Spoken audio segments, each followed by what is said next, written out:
नमस्कार दोस्तों। मैं हूं टीएचडी हॉरर डायरी से और एक बार फिर से आपका स्वागत है डर की इस अनकही दुनिया में। आज की कहानी में हम एक ऐसे रहस्य से पर्दा उठाने जा रहे हैं जो आपकी नींदें उड़ा देगा। तो तैयार हो जाइए, क्योंकि ये सफ़र आसान नहीं होने वाला।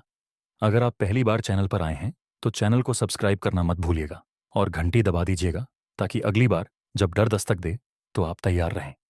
तो चलिए शुरू करते हैं आज की खौफनाक कहानी। दिल्ली का कैंटोनमेंट इलाका अपने अतीत की कहानियों और आज के शोर शराबे का अनोखा मिश्रण था। यहाँ पुराने किले, बरसों पुराने पेड़ और एक रहस्यमयी वातावरण था जो अक्सर लोगों को आकर्षित भी करता और डराता भी था। अजय, एक सीधा साधा टैक्सी ड्राइवर, रोजाना इसी इलाके में अपनी गाड़ी दौड़ाता था। दिन भर की भागदौड़ के बाद रात के सन्नाटे में वह अकेले सड़कों पर चलता, जब अचानक एक ठंडी हवा का झोंका उसे हिलाता।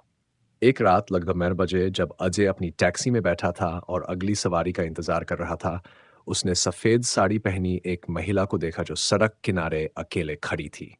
उसकी सफेद पोशाक अजीब तरह की चमक रही थी और उसकी आंखों में एक अनकही उदासी थी। वह महिला अजय की कार के पास आई और बिना कुछ कहे बैठ गई। उसका चेहरा इतना शांत था कि अजय को लगा जैसे वह किसी गहरी सोच में डूबी हो। उसने गाड़ी चालू की और महिला से पूछा, कहाँ जाना है? महिला ने धीरे धीरे कहा, कैंटोनमेंट के उस पुराने मकान के पास। अजय ने सिर हिलाया और गाड़ी मोड़ दी। रास्ते भर महिला ने कुछ नहीं कहा, बस बाहर देखते रही। अजय को यह बात अजीब लगी, लेकिन उसने कुछ नहीं पूछा।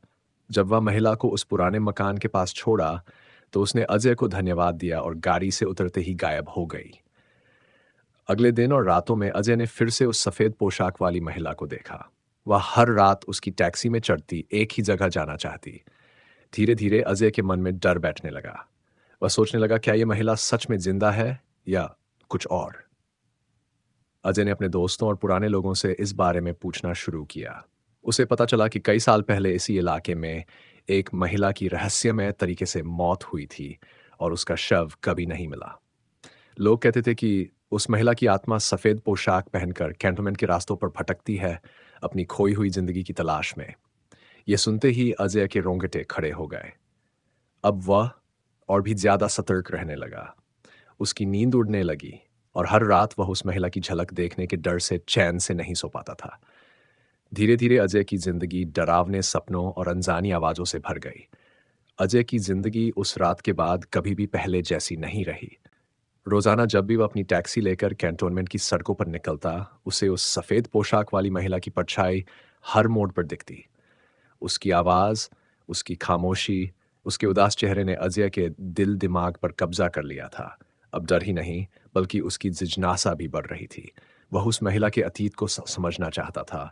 क्या वजह थी कि वह आज भी अपने घर की तलाश में भटक रही थी? कहती दिन एक दिन अजय ने ठाना कि वह उस पुराने इलाके के बुजुर्गों से बात करेगा, मानशराय, जो शायद उस घटना को करीब से जानते हों। उसने कैंटोनमेंट के एक पुराने क्लब में जाकर वहां बैठी वृद्ध महिलाओं और पुरुषों से उस सफेद महिला की कहानी पूछनी शुरू की। धीरे धीरे वह पता चला कि करीब 50 साल पहले उसी इलाके में एक खूबसूरत महिला की मौत हुई थी, जिसका नाम राधा था। राधा अपने पति से झगड़ा करके एक रात घर से निकल गई थी, लेकिन कभी वापस नहीं आई। इलाके के लोग कहते थे कि वह एक रहस्यमय मौत की शिकार हुई थी और उसका शरीर कभी नहीं मिला। कुछ लोग मानते थे कि उसकी आत्मा अभी भी उसी सफेद साड़ी में वापस आकर अपनी असमाप्त कहानी बताना चाहती है। अजय के रोंगटे खड़े हो गए। उसे एहसास हुआ कि वह जो बार बार देख रहा था, वह कोई आम इंसान नहीं, बल्कि एक आत्मा थी। पर फिर सवाल था, क्या वह शांति पा सकती थी?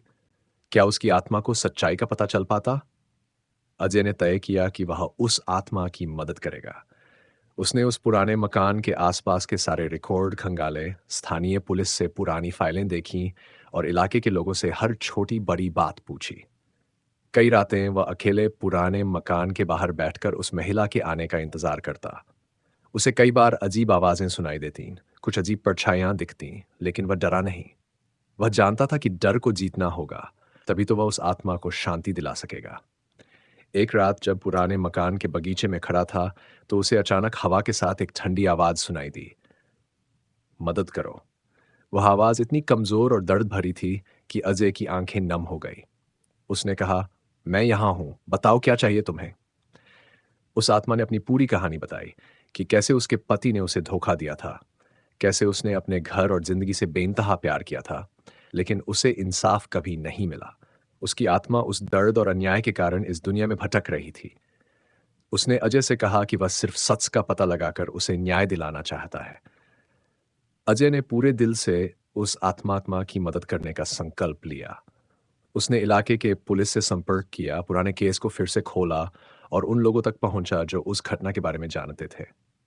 धीरे धीरे सच सामने आने लगा। उस महिला की मौत असल में एक साजिश थी और उसके पति ने उसे मारकर छुपा दिया था। यह सच सुनते ही अजय की ठुड्डी तक कांप गई, लेकिन उसने हार नहीं मानी। उसने ये सब सबूत पुलिस को दिए, जिससे केस फिर से खुला। कुछ ही दिनों में न्याय की प्रक्रिया शुरू हुई। उस दौरान अजय ने महसूस किया कि सफ़ेद पोशाक वाली महिला धीरे धीरे उसकी जिंदगी से दूर हो रही है। उसकी परछाई कम होती गई और रातों की डरावनी आवाजें बंद हो गई। एक रात जब अजय उस पुराने मकान के बाहर खड़ा था, तो उसने आखिरी बार उस महिला को देखा। इस बार उसका चेहरा शांति से भरा था, एक हल्की मुस्कान उसके होंठों पर थी और वह धीरे धीरे हवा में घुल गई। अजय ने गहरी सांस ली। उसकी जिंदगी में एक नया सुकून था। अब वह जानता था कि कभी कभी भूत प्रेत सिर्फ शांति की तलाश में होते हैं और इंसानियत ही उन्हें मुक्ति दिला सकती है। कहानी यहीं खत्म नहीं होती। लेकिन अब अजय की जिंदगी फिर से सामान्य हो गई। उसने उस सफ़ेद पोशाक वाली महिला की यादों को दिल में संजो लिया और कभी-कभी जब वह अकेले कैंटोनमेंट की सड़कों पर गाड़ी चलाता, तो उसे लगता कि कहीं कोई उसे दूर से देख रहा है। लेकिन अब डर के नहीं, बल्कि आभार के साथ।